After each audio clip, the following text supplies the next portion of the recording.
I think that when we talk about race, we tend to focus on individual acts of prejudice, which is why UKIP often come up, because they'll overtly say stuff that we find offensive. But unfortunately, the issue of race, if we understand it, is a lot more insidious. And it takes a lot more of a historical view to understand the difference between individual bias and structural racism and privilege. And the idea of Great Britain was intimately tied to the fact that Britain's invaded almost every country on the earth, literally. No, literally, there's a map, you can Google it. And so the idea of our greatness was intimately tied to this idea of empire, which was intimately tied to what Rudyard Kipling calls the white man's burden, to go and civilize all these stupid brown folks that have been writing and having civilizations for thousands of years. But let's forget all of that. And so if we fast forward to today, when we talk about structural racism in Britain, do we have the same institutional disparities in rates of imprisonment that they have in America? Yes, absolutely we do. Do we have the same disparities in terms of who's dying in police custody? Yes, indeed we do. In 2011, we were told we loved Libyans so much we wanted to bomb democracy into them. Less than 5 years later, we're leaving people fleeing the same conflict to drown in the sea, while giving a woman space in a national newspaper to refer to them as cockroaches. And when you refer to humans as cockroaches, that is a mandate for murder. Let's be clear about that. The moment human beings become non-human, that is a mandate for murder, and there's a long historical parallel of that. Today, Germany, the country that bombed this country, in our grandparents' lifetimes, so theoretically the grandchildren of Nazis can get in and out of England easier than the grandchildren of people from the Commonwealth who fought against the Nazis.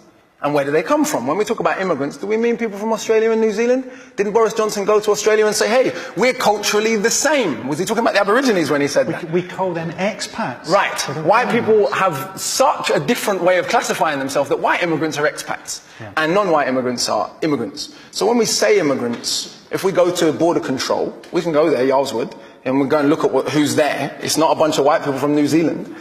So we have structural forms of privilege and bias that are much more insidious and much more difficult to overcome. The reaction to Africans and Asians coming here post-World War II, to rebuild the country after the Queen's German cousins bombed it, the reaction to them was one of general hatred. It's illogical. These people who had formerly been colonized by Britain had fought in both world wars. India gave 2.5 million volunteers, for those who don't know. When we talk about being saved by America in the war, we want to talk about being saved by India and Russia. That would be a bit more accurate. But that's a bit inconvenient. But the reaction to those people and their descendants has been one that is about structural bias and privilege. The greatest metaphor for this might be Canary Wharf and Tower Hamlets.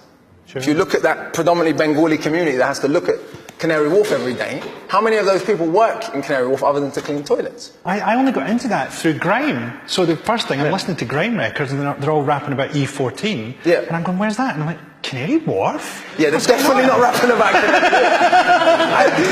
I suppose what I'm saying is not about saying that there's bias and bigotry everywhere in the world. The country my grandparents come from, it's pretty much generally accepted that they don't like gay people. But what's interesting, race even plays a role in that. In Jamaica, we have disgraceful homophobia. No one ever says it's because of Christian fundamentalism. Because even though it is justified in explicitly Christian fundamentalist terms, because only Muslims do bad stuff because of their religion. Because we know almost all the Muslims in the world are brown. Whereas when a Germanwings pilot crashes and kills 150 people deliberately, or the man in Norway killed nearly 90 people, I was in Australia when that happened. This is how uniform the agreement is that white people will be portrayed differently. The Australian media referred to Andres Breivik as having terrorist-like tactics. Yeah. I mean, to think about that. Yeah. This guy killed almost 100 people, and he's just almost a terrorist. And he'd written a crazy thing about Muslims. Oh, it's very clear. I mean, he was a terrorist by any standard. The idea that white is right isn't just a European idea. It's an idea that has had insidious implications, because no matter what, the 700 people that were left to drown off the coast of the Mediterranean, were they white human beings, they wouldn't have been left to drown. And they certainly wouldn't be called cockroaches. Well,